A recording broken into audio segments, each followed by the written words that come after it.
Welcome to Let's Talk Merrimack. I'm your host today, Mary Beth Raven, and I'm a 34-year resident of Merrimack. The purpose of this show is to talk about issues that Merrimack residents might be concerned about, to get you more involved in town, and to learn from other residents, whether it be what's going on in Merrimack or aspects of history or politics or culture. Today's topic is immigration, and I'm joined by Professor Jonathan Couser. Hello, Jonathan. Hello, nice to be here. And Jonathan is a New Hampshire native. He was born in Concord, spent his pretty much whole life, except for going to college and graduate school. He lives here in Merrimack with his wife, Yvette, who is the library director. Yep. And he went to Yale for undergraduate and got a Master's of Divinity from Yale as well before heading to Notre Dame to get his PhD. And he is currently an associate professor at Plymouth State. Yes, that's correct. All right. And anything you say, however, has nothing to do with That's correct. Plymouth I'm not State. here in an Okay. official capacity for the university, right. but I am just coming here with my own background and knowledge. Okay, well, terrific. So you're a medieval history professor. So how did you get interested in immigration? Yeah, you're going to send me down a long rabbit trail around the Roman Empire, so I'll try to cut that short. Okay. But the Middle Ages begins with the ending of the Roman era, which is also called the Age of Migration. There's all these groups that the Romans called barbarians coming in, showing up, becoming a part of Roman society, and that's part of the mix and the change there. And so as a medievalist, you study that, sort of the starting point for our own period. And I realized there's a lot of very complex dynamics which really wind up becoming part of migration situations in all sorts of different eras. There's a lot of talk about the newcomers, there's a lot of talk about these new groups and a lot of anxiety about them that the Romans were expressing, a lot of stereotypes. And at the same time, when you start getting down to the numbers, you'll realize, what starts coming out in the scholarship is they're not really causing the changes that people are anxious about them causing. There's a lot of rhetoric about the outsider, about the newcomer, that people are turning to for the changes, but sometimes what's really causing change is something else. So it got to be that rhetoric about new people, newcomers, people on the move that got to be something that caught my interest, and then started noticing in our own society, our own culture right now. It's very much alive. Interesting, yeah. So, so that wasn't just a Roman thing, this rhetoric of the outsider or the, that kind of thing. Yeah, no, very much. Migration is something where you've got these big global issues happening, economic issues, social issues affecting people that winds up coming right home as newcomers, new neighbors start showing up in your community. And as I started teaching more broadly outside of my thing, I sort of started discovering some of the rhetoric that you hear in American history about new immigrant groups coming in. So let me give you a portrait of the kind of thing you might have heard about an immigrant group and see if you can guess who I'm talking about. Okay, this is not my own opinion. This is the kind of thing you would have heard about a certain group of immigrants. They're poor, they're uneducated, there's a lot of crime going on among them, a lot of gangs. Some of them are politically very radical. Some of them are even terrorists. They take over whole neighborhoods of our cities. They don't assimilate. They stick among themselves, just speaking their own language. And if we don't do something to stop these people coming in, they're going to change our culture. That's the kind of thing one might hear. Can you guess what group that might have been? So it's not something today. So this is a historical group in the United States? Oh, you're going to give it away, but yes. Okay, well, it is historical. If it's not in the United States, I could imagine it could have been part of the Jewish diaspora if we're talking about world history.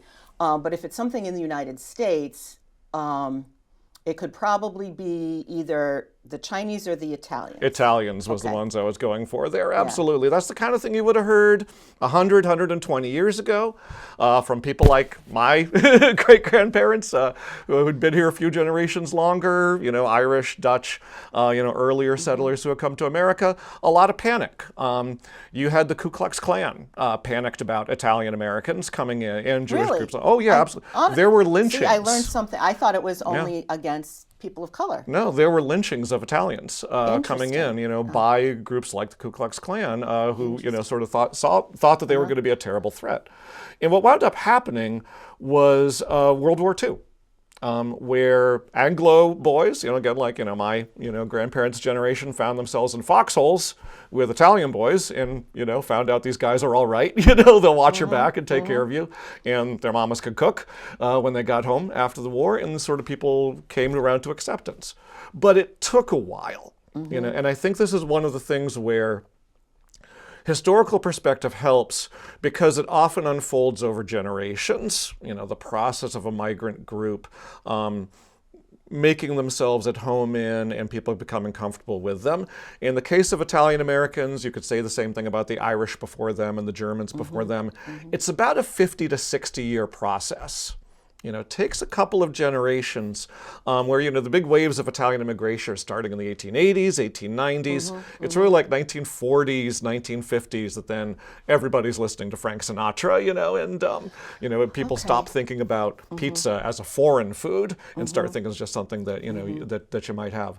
So I think it's important for us to have that historical perspective when there's another new immigrant group coming in, to recognize sometimes the panicky rhetoric you hear is a recycling of the same thing they said about people beforehand. So it's like just a human nature thing. It is a human nature thing. Repeating over hundreds and hundreds of years. Yeah, very much so. But with a bit of passage of time, people wind up liking pizza. Right. Yeah. Or maybe tacos. Or tacos, right? exactly. Right. Yeah. So it sounds like the picture of migration today is probably not a heck of a lot different than it's been historically. It does come and go. There's an ebb and flow to it to a degree. Right now, this has been pretty consistent over a long time. If you look globally, about 3% of the population of the world is living in a country other than their country of origin, which means 97% are not. I was going to say that actually is kind of a small percentage. It's not that huge of a number, right? Yeah. So sometimes when there is a bit of a wave, people, again, you'll get the rhetoric will start happening that there's a bit of panic, but it really tends to even out pretty quickly over time. You can look, for example, about 12 years ago, you had the Syrian refugee crisis responding to the civil war there, where there was, for about a year and a half, there was a very heavy flow of people fleeing the war and, fleeing the suffering and the violence that were happening there. But after a couple of years, it actually, ebbed and, got managed. So you will have these, crises sometimes, and problems that require really careful management, but it turns out not to be globally changing, the overall outlook of the world population. It still winds up being, and refugees are a tiny, tiny, small percentage of the total number of people. Okay, so moving. I guess percentage-wise, we're not seeing more. I mean, we have a bigger population in the world than we did a couple hundred years ago, but percentage-wise, we're not really seeing. That's the thing. Any more than we have traditionally throughout history. Exactly. Per capita remains about the same. The absolute numbers are bigger because the world population is bigger, but as a percentage, we've got a far lower percentage of migrants now than was the case 150 years ago. It really has eased off a bit. It's growing a bit since the 60s, and especially in the 90s, it's been picking up a bit. Do we know why that is? For a variety of reasons. Some of it is changes in immigration law, but a lot of it is economic. And when sociologists sort of do the study of, why are people moving from one country to another, overwhelmingly, the greatest predictor of where you're going or when you're going to see people migrating in is the unemployment rate in the destination country, like people coming to the United States. When unemployment is very, very low, you get more migrants coming in, because there are more employers looking for people to employ, and people who are already in the country already have jobs or are getting their pick of jobs. And so the availability of work draws migrants coming in, people who are looking to sort of benefit themselves. And was that the case with these Italians? And that was the case with the Italians as well, right? There's a big boom happening in industry, American cities. There's a great industrialization. There's a third wave industrialization in the 1890s, 1900s, and there was active recruitment, on the part of a lot of the industrial companies to sort of bring them over and have them become part of the American economy. So interestingly enough then, was like the Irish potato famine, where lots of Irish people emigrated, a little bit of an anomaly because it was because of the bad situation at home as opposed to going to It's both. Okay. It's both. So when you have more difficult circumstances in the home country, that causes people to start asking, can I do better someplace else? And sometimes, like the Irish potato famine, it's a real crisis, much like the Syrian civil war was more recently. But there is also the question of, is it worth going somewhere else? People don't want to leave home, leave everything that's familiar, leave their families or divide their families to go somewhere and just be poor there. right? You know, they want to go someplace where there's work that'll be a step up for them to be able to go. And so what's happening in the destination country, if there are people there who say, yes, we have work for you, that then becomes the destination that they want to go for. So, you know, it really just sort of responds to the need in the places that they are. Okay. Okay. So the opportunity, that sounds a lot like my own family history. I had my great grandparents were in Canada, just south of Montreal, and then they immigrated to Vermont. I think for the economic opportunity that was there, and then of course we've spread throughout New England. And that was pretty much the same time. No, it was just a little bit after the Italians, because this was about the early 1900s. So. Yeah. My same thing. My great grandfather was a textile worker in Ireland, and there just wasn't a lot of work, and he came over to the United States where there was a booming industry and became part of it and started, you know, brought his family here. Yeah. Okay. So the immigrants are coming primarily for just the economic opportunity. They want to work. They want to have jobs. So then what kind of economic impacts historically have we seen from these immigrants? It's interesting because it's actually not as much as you might think. It tends to be, like I say, that response to unemployment rates, you know, which then kind of fills a gap, you know, the need for labor. The metaphor I came up with to teach this to my students, it's a bit like a circle game that children will play. The economy is. Game like Duck, Duck, Goose or something. If you've got 12 children playing a game of Duck, Duck, Goose and you bring in 2 more children, the game doesn't really change. They fit in, the circle's a little bit bigger, but the game fundamentally keeps on going on the same way. The economy is the same thing. Immigrants come into an economy, there's work for them, they start working, they're earning money, they're also spending money, they need to eat, they need to, you know, have housing and things like that. So the circulation around the economy fundamentally stays pretty much the same as it was. And I think I'm going to reference this book by Hein, Haas, How Migration Really Works. I'll show it for the camera at the end. But something he points out there, the author shows, there's been study after study after study of the sort of wage impacts of immigrants coming in, you know, in America, in Europe, all over the place. And he says some of those studies, depending on how they set up the methodology and do the math, some of them show a little bit of an increase in people's wages, you know, including for native, you know, people already in the destination country. Some will show a little bit of a decline in that. But he says you average it all out, and really what's striking about all the studies is that the change in people's livelihoods and incomes is minuscule. You know, it's almost undetectable. You know, you can do the numbers. It's a little bit, several different industries or whatever. Like, so if somebody came to work in the textile, they might have got a little more. They might have got a little. Same for automotive. Yep. And nowadays, if somebody's coming to do roofing, the people who are doing roofing, it's not that they're losing all their jobs and all the roofers are immigrants. That. Right. Yeah. It's and in some ways, it's been shown even by some skeptics of it that. There are ways in which the arrival of migrant labor actually sort of is beneficial to workers in the industry beforehand. So, for example, English language proficiency can take, so, you know, someone who's a roofer, and now they are the person who can communicate with the client or the boss, you know, the native country, is sort of be the go-between between the working crew, you know, and other people there. So someone who's already in country and has English language skills, you know, that becomes more of a job skill and more of a desirable thing, which actually advances them in some ways. So, I mean, the key thing here being that migration coming in is not an economic panacea that's all flowers and rainbows and makes everything better, nor is it some great catastrophe that threatens people's livelihoods and makes things worse. It's just adding another couple of players to the game of Duck, Duck, Goose. You know, the game keeps on going very much as it had interesting. been. I'm going to put this in a very personal perspective. Sure, yeah, please. And I've got I work in high tech, right? And I have many, many colleagues from India. Yeah.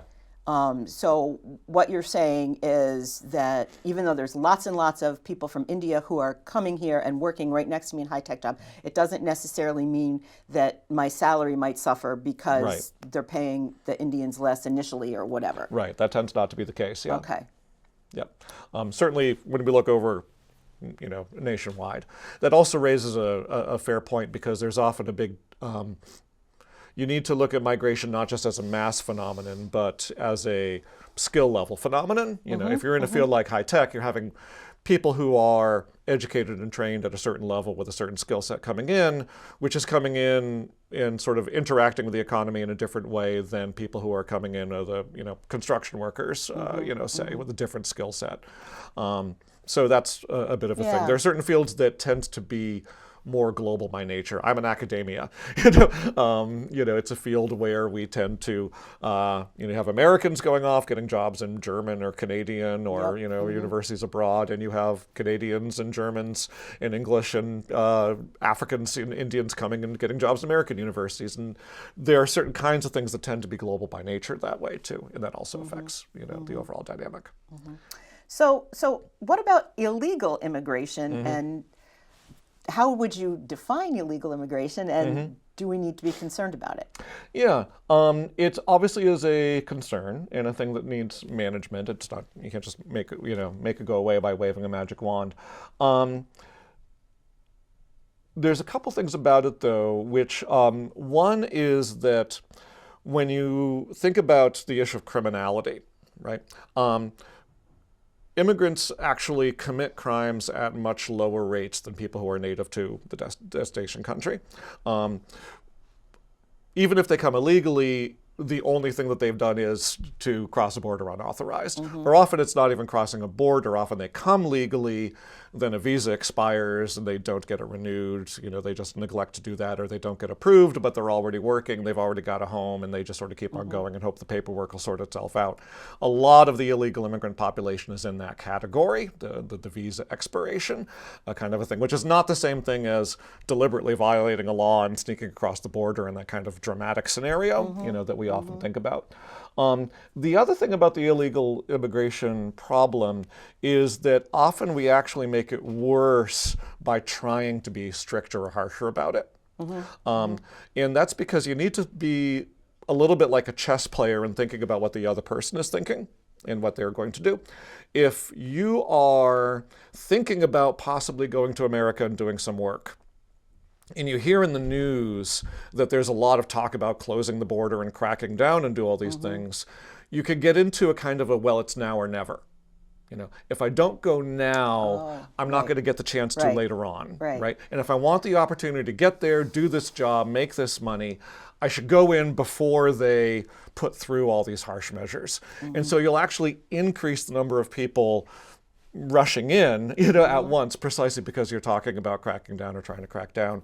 Or conversely, I was talking about the visa overstay situation. If the message that you're getting from the government of the country you're in is we're going to reduce the number of people we're going to allow in, and your visa's about to expire, if you go home to your native country, you may not be able to come back later. And so a person in that situation has a decision to make where my paperwork's about to expire, I could go to all the trouble and difficulty of going all the way home and then take my chances about maybe I'll be able to come back later, or I could just stay put where I am, keep my head down, keep doing the job I got hired to do, and hope nobody notices my papers have expired, right? And that's the kind of situation people wind up getting put in when you have these movements towards harsher restriction. So there is certainly the issue of, how much of a priority is there on cracking down on people whose paperwork has expired or things like that? Are they doing any harm? But there's also the issue of, should we be looking at the legal system that we have and sort of making it as realistic as possible, and humane as possible? Right. It's interesting because I don't know, and this is not something that my grandparents talked about, but I think when my great-grandparents came from Canada to Vermont, that they just packed up and came. That there was what year was it, do you know? I think like 1903 maybe? Yep, exactly. Until 1924, there was no federal law globally restricting migration in general. There'd been a couple of acts directed at specific populations, like the Chinese Exclusion Act in the 1880s. But there had not been any idea that you needed to create a nationwide overall, restriction on immigration at all. So likewise, my great-grandfather I mentioned, it was 1911, 1913, I think. So before the 1924 Act, this wasn't even a concern. Right, same for my my dad's side, they came from Germany, like right before World War I. Yeah. They came, and so there were no Exactly. laws. There was no category of an illegal immigrant because there was no law that would have criminalized a person coming under any circumstances. Right. Interesting. Yeah, it's ironic. It's sort of it's the same era as we tried prohibition on alcohol. In this sort of idea, let's have something where we're going to have this great crackdown and change the way that people's ordinary natural activities, people pursue an ordinary activity. And, we all know that prohibition of alcohol didn't work terribly well. And I'm not sure that the idea of prohibition of migration really worked all that well either, honestly. So maybe, we could do some revising of that sensibility. Yeah. Yeah. So what are your views on how immigrants, are they going to change our culture, and how do we, how do we keep American values, and, what do we consider American values these days? Yeah. I talked about that 50 to 60 year period that tends to be sort of the assimilation. People go back and forth on whether America is a melting pot or a salad bowl. The one idea, everybody kind of blends in and becomes the same. And the melting pot idea, the salad bowl, everybody remains different and kind of just sort of living side by side. I think that maybe what we really have is sort of a simmering pot of chili. A little bit in between, where the ingredients in your chili, they do mix together and flavor each other, but they don't entirely disappear into each other. And again, we've been using the Italians as an example. Italian food is still very much a distinct thing, and yet everybody enjoys it. Everybody partakes of it. Lots of people make it who are not themselves of Italian ancestry. So you do have, in a sense, changes to the culture, but they're generally, I think, enriching things in the culture. Like Italian food, and these, mentioned tacos. Food's always a quick metaphor to go, to go to in lots of ways. There's new components that come in, which I think actually make America a more interesting place to be, in all kinds of very positive ways. For the underlying values, I think also there, you really do have an acculturation process going on over a couple of generations where immigrant populations, again, being very much in the minority, tend to assimilate into, or at least acculturate to, the community around them, because they want to get along. They want to survive and thrive, and they, don't want to be in a perpetually uncomfortable situation. And so they figure out very often the values the community operates by work, they've sort of stood the test of time. And so people who want to get along in that community also find themselves merging into it, although they'll bring in, new components. You can see that a lot if you look at, say, family structures and things like that. Sometimes people say, well, we have an aging population, we have a declining birth rate. Immigrants tend to have more children per family, so that will sort of, change that direction. But what actually happens over a couple of generations is that the grandchildren of the initial immigrant are pretty much organizing their family lives often in similar ways to the way everybody else in the culture has. Of the new culture. Yeah, exactly. Right. And you could sort of think of your sort of classic old Irish family or Italian family where they grew up with 10 or 12 kids, and then the next generation has 4, and the next generation is having 1 or 2. And that's because there are just structural things, social things, economic factors that decide, that affect people's decisions about how many children to have, and people figure that out. So, yes, there are contributions, there are new elements. We start eating spaghetti and lasagna and things like that. But it doesn't really mark this existential collapse or anything like that. That's really never happened. Yeah. I do want to give you a minute to hold up your book and recommend that. Yep. Oh, that's absolutely. So if people are interested in learning more about this at the global level, one book that's really great to start with, this is by a Dutch sociologist. His name is Hein de Haas, How Migration Really Works. Easy title to remember. And he really goes through 22 myths about migration, economic ones, legal ones, and criminal ones, social ones, and sort of really gives a good, balanced, not particularly political take that I think brings a lot of light and sort of takes down a little bit of the heat in what can be a very heated debate over migration. Another I don't have a copy of, I was looking for it, couldn't find it on my shelves. I think I must have given it to someone. Writer named Stephen Puleo on the Boston Italians, a community I think a lot of people around here probably have some links to or connections to. as the Boston Italians have aren't all in the north end of Boston anymore, but have, moved out to the suburbs and up to New Hampshire. It's a great book because it gives a very vivid portrait of a migrant experience in American history, where you can see the resonances to migrant experiences today. But it was also written about 20 years ago, before we really got to the fever pitch of a debate over migration that we're in right now. And I gotta say, as an historian, I think that's a really valuable thing, is to read older things that were before, that shed light on an issue before it became a controversy where people's biases come into play. And so Stephen Puleo, The Boston Italians, well worthwhile of a book, and I think a great read. I very much enjoyed it. Excellent. Well, I'm sure we could talk about immigration a great deal, but you are also a medieval history professor. So for those of you who are watching, maybe on YouTube, you can put in the comments if you want other immigration-related topics. We're happy to try to find other speakers or people who have other backgrounds who can help talk.